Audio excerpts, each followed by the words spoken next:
So welcome to today's video. This is the third time I tried to do this, and sadly I just finished, I thought, doing the whole English version of the video and realized in the end that it didn't record. Yay! So I'm already super frustrated now. But also I really want to finally do the videos. I do know I haven't done a lot of videos in the last 1.5 year-ish around, and I'm really sorry for that, but I'm really struggling with my physical and mental health, and that's why I've didn't done a lot except the live streams. So I try to upload all the pages I have done in the time since October last year, but because even if I wasn't super active with coloring as well, it's still too much for one video, so I will split it in parts. So this video will be October and November 25. We start off with own art. Only done one page.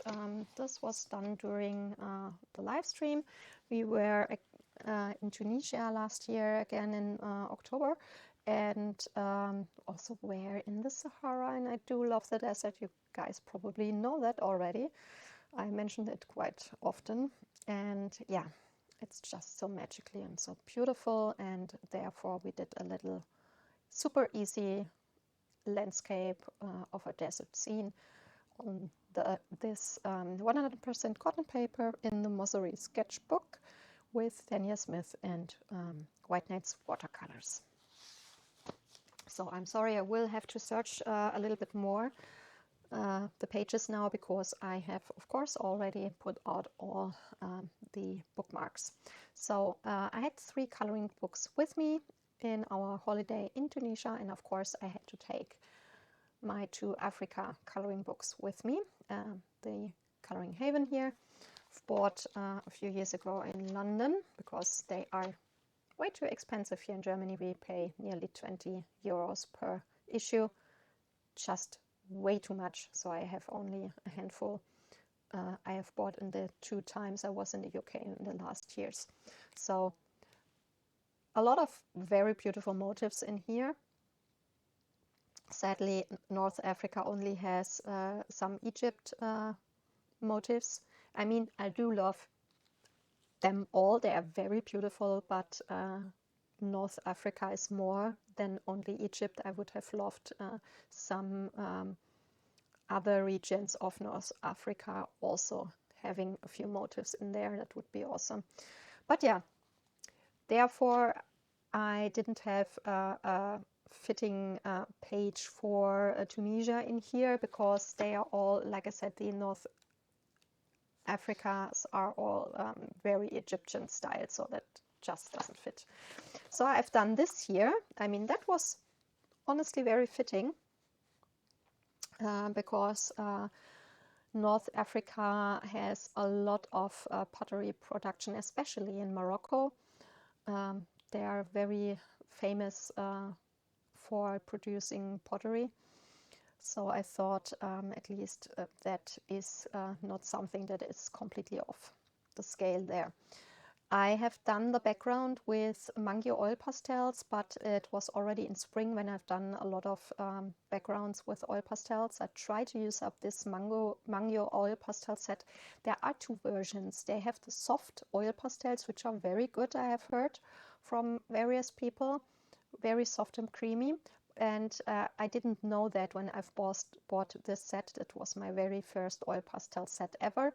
And those are the oil pastels, not with the soft label. They are basically feel like kids' wax crayons, and therefore they don't blend together. You can't smush it with anything.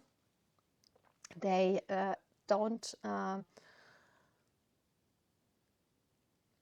you can't put an even color layer on it, because there are some areas that will get more color. You can see how uneven this is, and you get these lumps basically, like here.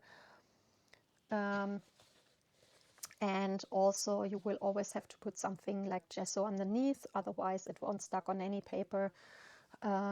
Doesn't matter how toothy the paper in coloring books were. So far I haven't had any paper that worked with them.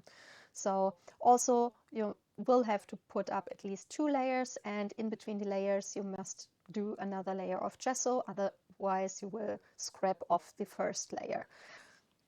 Not nice to handle, can't recommend, not for coloring books at least. So yeah, done that, and I used a small set of Deli colored pencils I had with me, and I've done this natural, I wanted to have this natural look because of the glowy background. I wanted to have it a good contrast. Done also this clay color underneath the colored area, and done the colors on top so that you can see it shine through. I wanted to give it the illusion that you can see the color of the clay looking through the painted areas, like it would be used colors that aren't opaque enough. So that was what I wanted to have it look like. Yeah, again, the colors for the clay were too close to each other, so the shading is terrible, sadly. Then, of course, I had with me Meine Reise durch Afrika. I had it with me in Tunisia when I was there the first time. I had it with me in Morocco. And of course, I had to take it again with me to North Africa. So I already had done 3 trips to Africa with the book. And there is a Morocco and Egypt part in the book. The Egypt, of course, is again very ancient Egypt style, so they weren't fitting for Morocco, for Tunisia, but the Morocco pages are mostly very fitting in style and motifs for Tunisia as well. But because I had only a very few limited colors with me, I didn't want to use or to color pages with my favorite motifs in the books. Like this one I like very, very much. This one as well, but we also have the Morocco here, so wouldn't have done this one in Tunisia. Or these two I love also very fitting for Tunisia as well. But like I said, I didn't want to do those with a limited color palette. So I've done this year with the 120 set of Bluetooth wax-based. So these were the second colored pencils I had with me. And I've done here this Szeliget tile, which is Morocco is very famous for, but there are other areas in North Africa that are producing these type of tiles as well. I do know there is a workshop in Egypt where they are still producing them. Basically, you cut with a hammer by hand bigger tiles, colored tiles in these shapes. Then you put them the colored side upside down, create your motif and in a frame, and then put concrete on them to bind it together to one big tile. And yeah, you see them a lot in old buildings, on the floors, on the walls, and they are absolutely stunning. So I thought it's an easy motif, and yeah, blue and gold or blue and yellow is always a good, nice looking combination. So that was the second page I've done in Tunisia, and this book I had with me as well. Laila Dooley's Beautiful Planet. It is the first ever Laila Dooley page I have done. I must say I absolutely love her art. It's stunning, but it is also super intimidating, especially all these pages that are yeah, basically really so many details in there.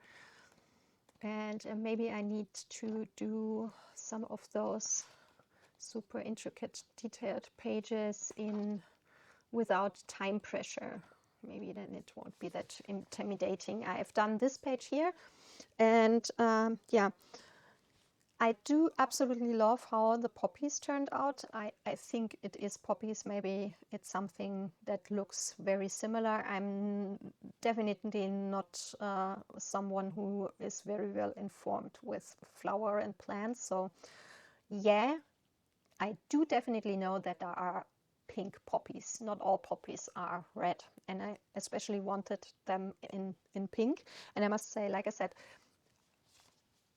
I absolutely like how the petals turned out. I think I've done them very, very well for my knowledge, because one of the reasons, except the art is absolutely stunning, for buying those books from Leila Dooley were that I really wanted to get better with flowers and leaves, because I'm not really good with them. So for my point of what I can, those turned out really well. The others, not so much. I don't like the purple I've used here. It is too bright. But I didn't want, again, to use a pink, because I already had a pink here and a pink there. Those looked like wild roses for me, and we had a lot of wild roses where I grew up, and we had them in pink, and the inside were yellow, but I didn't want to have completely pink flowers in this area as well, so I switched the colors. Absolutely don't like how the leaves turned out. I still have to try different techniques in how to color those, because those don't look good. It basically looks like I've done one darker strip and then just colored over it with one green, which wasn't what I did, but it looks like that. So overall, I think it is okay for my first page in here. I do love, like I said, the poppies. The rest is more like so, but okay. That was this. Then I have this book here, and I'm really sorry if I butcher the spelling. I wasn't allowed by my parents to learn French in school. I wanted to, but they didn't allow me because they thought me too stupid. That's why I try to prove them wrong nowadays with learning languages that I am interested in, which aren't that easy to learn, like Japanese or Arabic, for example. But yeah, Le Petit Bonheur de la Vie from Florine Le Richon.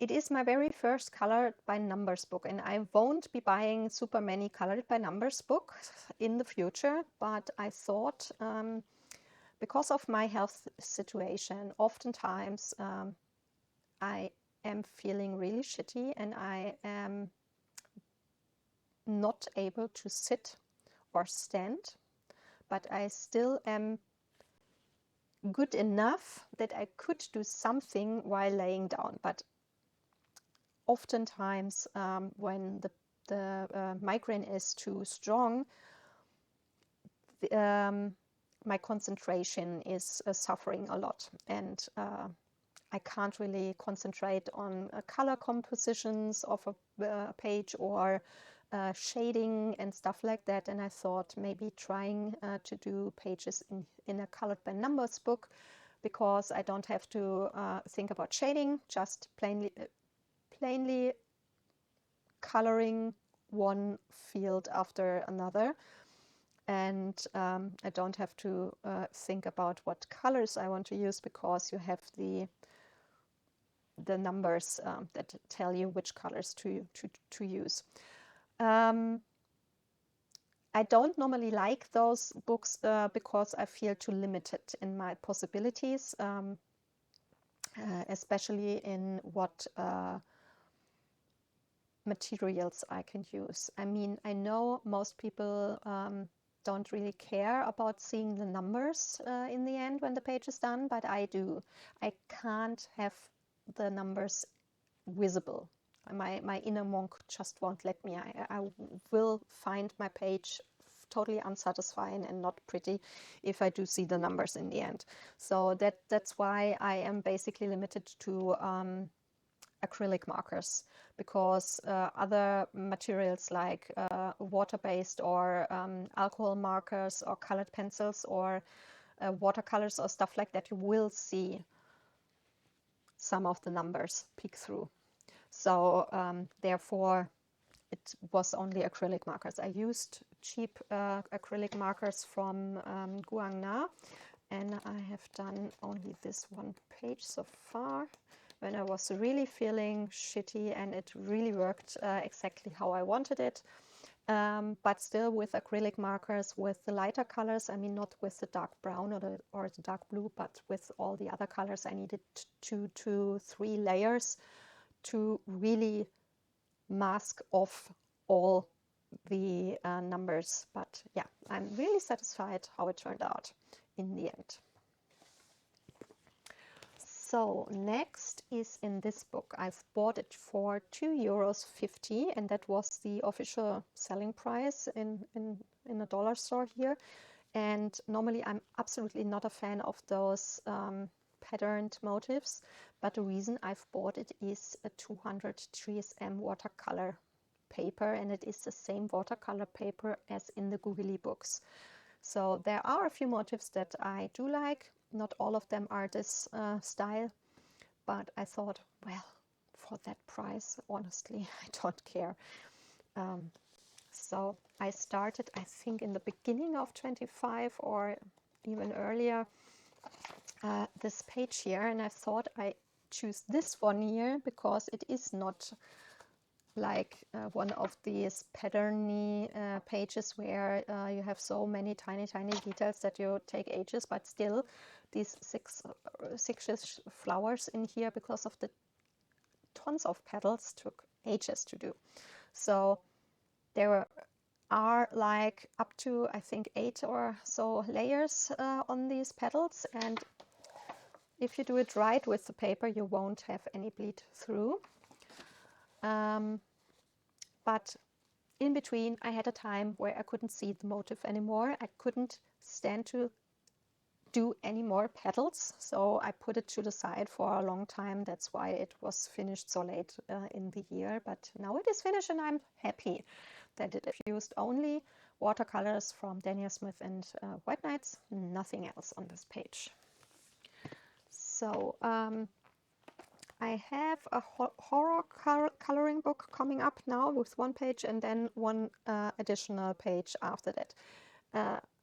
I am warning all people with problems in seeing blood or eyeballs. Close your eyes, and I will let you know when the book is gone again. So we have 1 page here done during the live streams in Freak of Beauty, and it is a page with here with these eyeball balloons.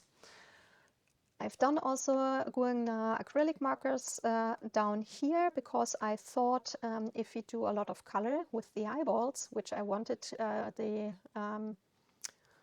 irises, I wanted them very colorful, and I thought therefore we will have to do this part in black and white, so that you won't be punched in the face with too much color. And I really think it was the perfect decision to do. I also did the hand down here a lot of gray color, so that it looks a little bit more lifeless, and the blood really pops off. And yeah, funny thing is that the wild color combinations of many of the eyeballs are basically taken from the animal kingdom. For example, this here is how an octopus eye that I found looked like, and this one here with the red and the red dots and the blue, I mean, of course the shape of the pupil was given by the page, and not how the pupil looks like, but this was also a colored combination with the dots that I found in the animal kingdom. So yeah, lots of these combinations were done, like this, like a cat's eye iris or so. And honestly, I wasn't sure that I would like the page in the end, but I absolutely do like it now. I think it turned out really well. Next to the acrylic markers from Guangna, I've used my very, very old leftover colored pencils from my childhood, so they are nothing special or fancy. And we only used a few additional colors from the Obos watercolors, just because the assortment is now very limited in the colors, because there are more, and over all the years I'm now doing adult coloring, the assortment really shrank down a lot. So I need additional sets, because otherwise I won't have all the colors I need. So yeah, like the turquoise, there's no turquoise anymore from my old colored pencils. So yeah, really like the page, and the book is gone. And the last page is here in this book of the Tokimeki series with Bicket and Blanca, and the translation is something like the general store and the magical keys, or something like that. And we've done the tea time page here with Bicket and Blanca, and it is just so cute. I've used cheap gel crayons from Shuttle Art, and I've done this. I've used these plastic tray from Carandash, which are normally for the neon colors, neo colors, and I put them on the tray, and then used those kind of brushes to lift it off and put it on here, and it works really, really well. I've done it 2 times. That was the second time. The first time I did it first and then colored the page, and the problem there was that you will of course get some parts from the gel crayons on your motifs. You can erase it, but you won't be able to erase it completely. And if you have, like, for example, in my case, sunflowers, then and I had also the blue background, and there was the problem that I had then with the yellow petals, some areas where it turned out a little bit greenish. So I thought this time first we color it, and then we do this in the end, which worked a lot better. You get, of course, color on the motif, but because of the wax and oil of the colored pencils, I used the Brut Funer wax-based set I do have here. You can really easily lift off the color with a kneaded eraser. Worked very well.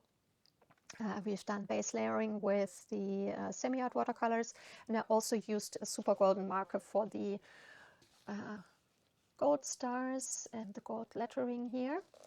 The only area where I had a little bit problem is the upper area here, where I have a little smudge from the green. So doesn't see it on camera very well, but this area here, the blue, is a little bit greenish. So I'm not sure which is the best way to work with them. If you have more experience than me, please let me know, because I really do like how these gel crayons look on paper. They really, really give this beautiful soft backgrounds. So yeah, I want to use them more often, but I'm not sure how to use them without having those problems. So yeah, that were all the pages from October and November. Thank you so much for watching, and I really hope you have an awesome day, and to see you soon in one of my other videos. Bye bye.